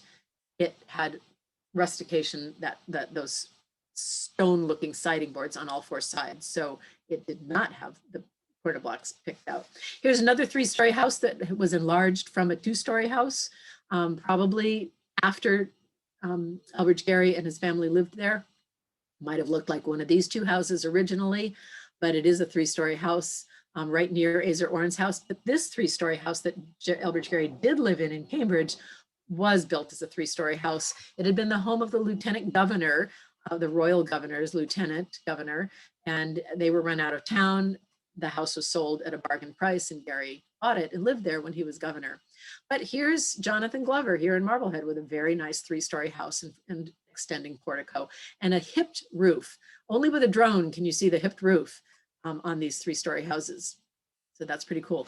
This house I'm going to go into more detail about in a talk next month for the Marblehead Arts Association, because this was a home of one of Robert King Hooper's sons, Joseph, but it stood on Pleasant Street, and I don't have time to go into it now, but it's kind of in the character of this house that's more typical for Virginia brick, but it was a brick house. And it was Joseph Hooper, the home of Joseph Hooper and his wife, Mary. She was an heiress, which is probably why they got to build such a fancy house. But it stood where the post office now is. And that's a longer story, but I can go into that when I talk about the mansions, the King Hooper, the Hooper mansions. But basically, the brick house was built in the probably 73, where the post office is. But it was torn down for this wooden house to be built where the post office is. And then just like 20 years later, the wooden house was moved back and enlarged, and the post office was built in 1905. So long story there. I guess maybe 30 years later it was moved. Robert Hooper Esquire, I mentioned that house. It looks very much like Robert Hooper King Hooper's house, the facade that Hooper added, freestanding. They both look very similar to each other. King Hooper's house probably had a cupola. Maybe the other Robert Hooper's house did too. That's an air conditioning system, basically. You open the windows, and all the windows in the house, the heat rises out through the cupola. It was also a status symbol, but it's gone now because they're very hard to maintain. And the house the Hooper Mansion got renovated for a hotel in around 1806, and that's maybe when the cupola disappeared. Maybe in the 1820s when a subsequent owner bought it. It never became a hotel, fortunately. But this is Hooper Street, King Hooper's mansion. Down at the end was Jeremiah Lee's first mansion, and in between, those 2 houses were built in 1840. There's Hooper Street. You can see the property between the Hooper and Lee mansions. I wish I had a pointer. I'm going to learn to use it next week, maybe. But those 1840s houses between the 2 houses were built on the property, the former property of the Lee and the Hooper mansions, which were kind of next door neighbors that way as brothers-in-law. But of course, Jeremiah Lee wanted to outdo King Hooper. But before I get to that, Hooper built this facade onto his original house that was built in 1728. He built the facade after his father and father-in-law both had died, 1745, 1747. He probably got some inheritance money, but also he was doing quite well, thank you very much. Built this facade about the same time that he built the summer house.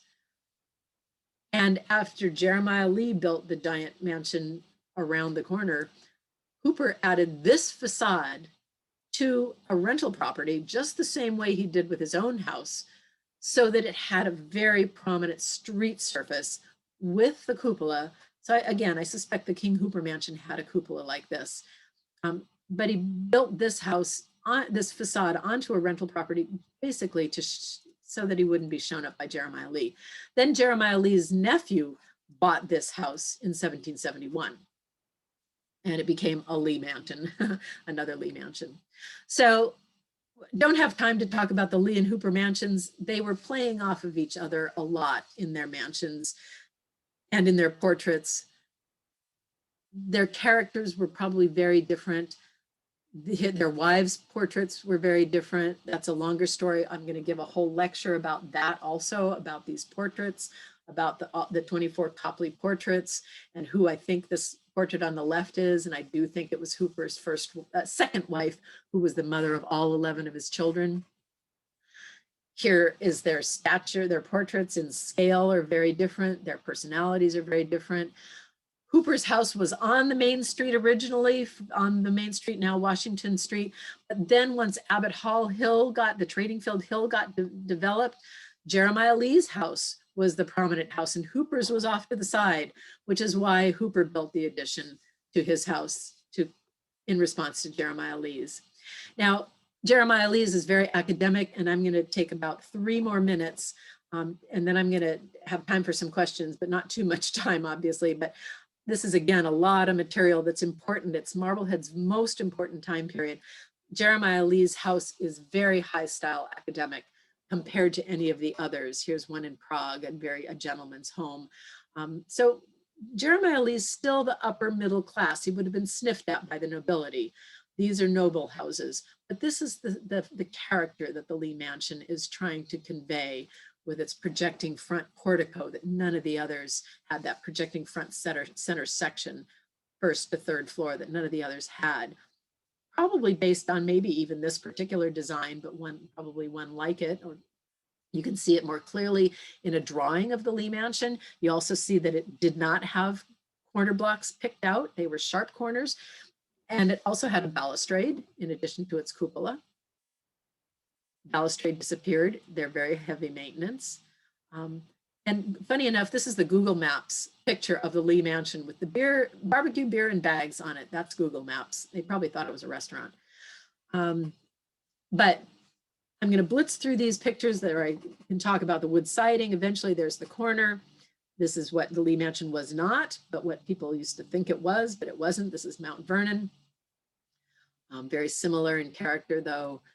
Here's Vernon House in Newport, and the Peter Bouliot House, 3-story house in Newport that was also rusticated with wood to look like stone. This is actual stone front with stucco on the sides coating brick.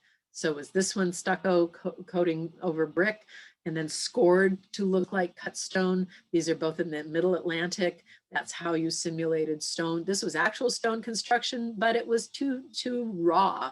It was too rough looking. So they would skim coat it with stucco. Some of the features of the Lee Mansion, those academic Georgian features: big giant chimneys, 6 flues in each, 10 feet square, beautiful cupola with a view of the harbor.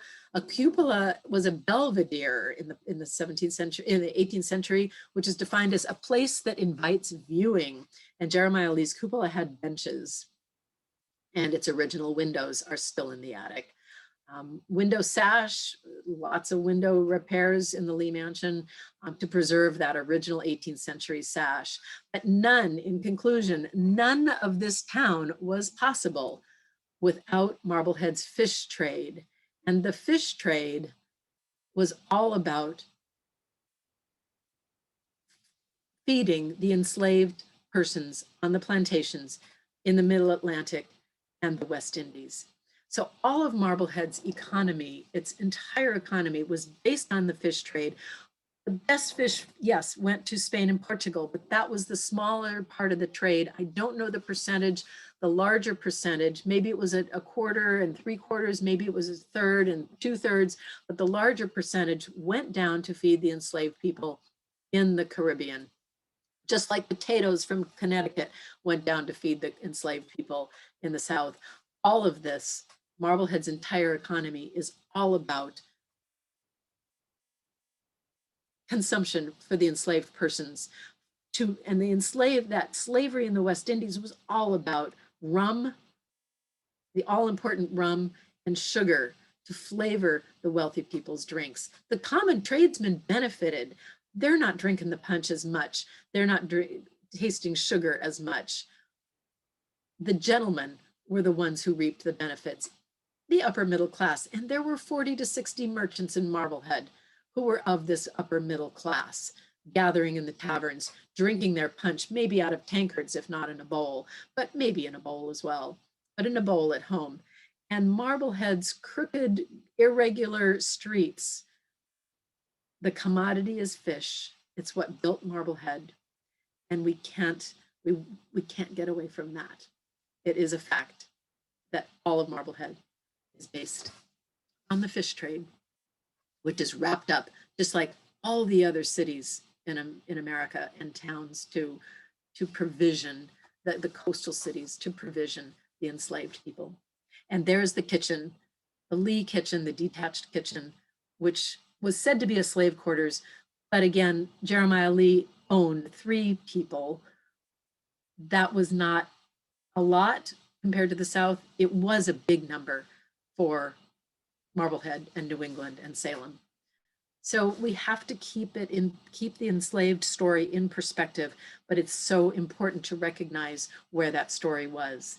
It's not the same as the Medford slave quarters, but that kitchen maybe housed some of the Lee family's enslaved people, and everybody else had the enslaved people if they could, but only 100 in Marblehead, but that's still 100 too many for our times. It was normal for their times. So that's the end. And we do have a little time for questions. And I'm sorry to take so much time, but I think all this was important information.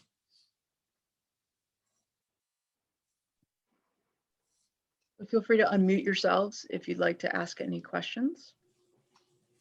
Yeah, I have a question. I had no idea that the entrances were changed and I guess Constant. they made the houses fancier over the ages. And in your view, how does that way back then? I guess because it's so old, you wouldn't necessarily recognize it as readily unless you're a historian like yourself. How does that differ from the McMansions that are being built today? I've always assumed at the request of the owners who can afford them. How does that differ in your view, or does it? It doesn't, in a sense. Mankind always wants to build better and bigger. Cavemen wanted a bigger cave. That's the nature of progress, as it were. Valuing the past is something that some people do, and some people prefer modern and present. Jeremiah Lee purchased 3 house lots with houses on them to build this kitchen and the large mansion. The kitchen took 1 house lot, the mansion took 2 house lots. So those 3 houses no longer exist. So Jeremiah Lee built a McMansion, as it were. It's gorgeous and it's got sophistication, but somebody who's a modernist today who loves modern architecture would think that's beautiful also. I don't tend to like modern architecture, but it's no different than building a modern house on a house lot. That's what Jeremiah Lee did. What's different about Marblehead and Newport and Annapolis, as I've said a few times, they have so many houses from the past that miraculously survived, but none of them survived intact.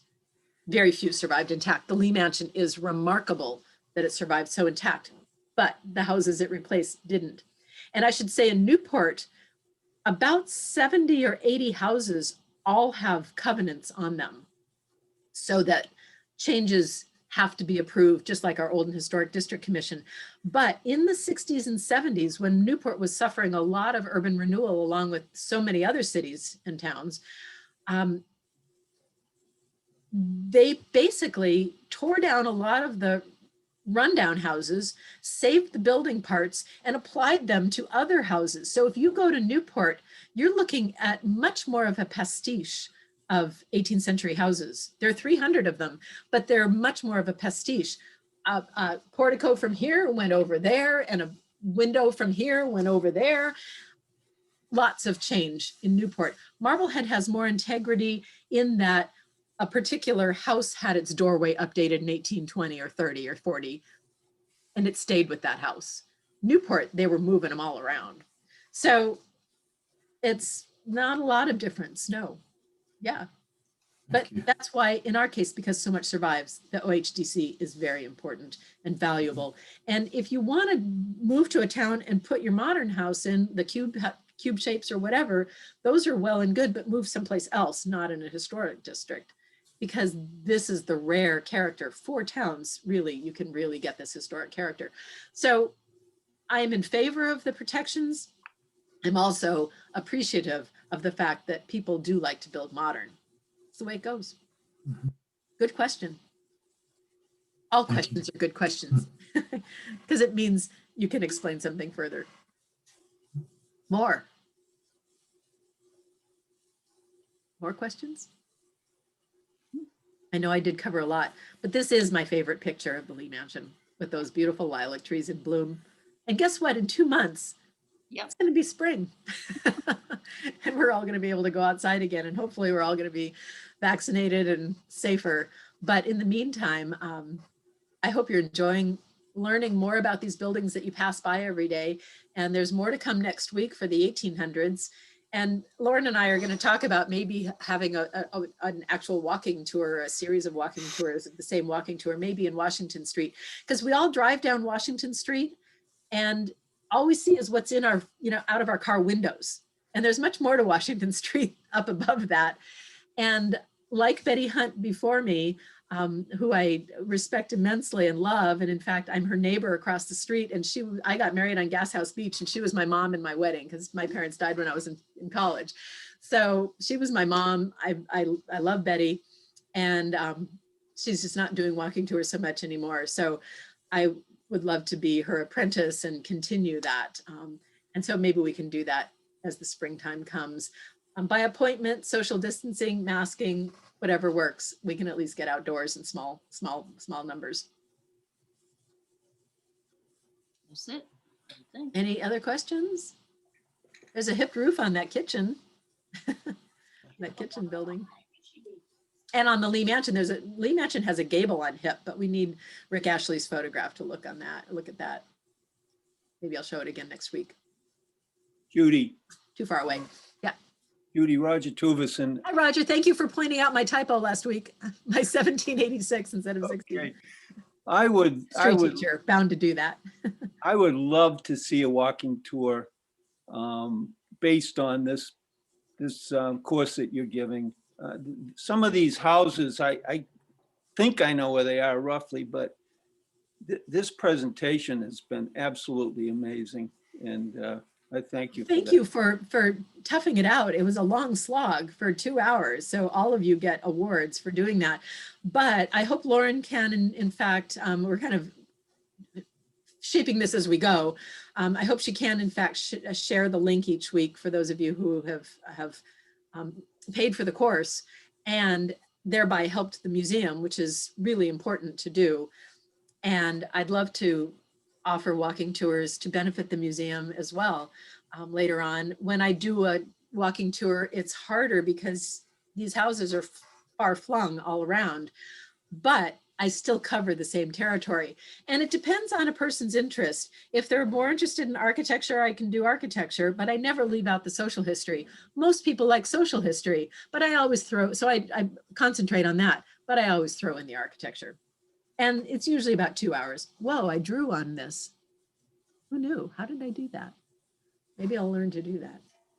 Anyway, thank you. Thank you, all of you who've stuck with this and have taken the course. Thank you.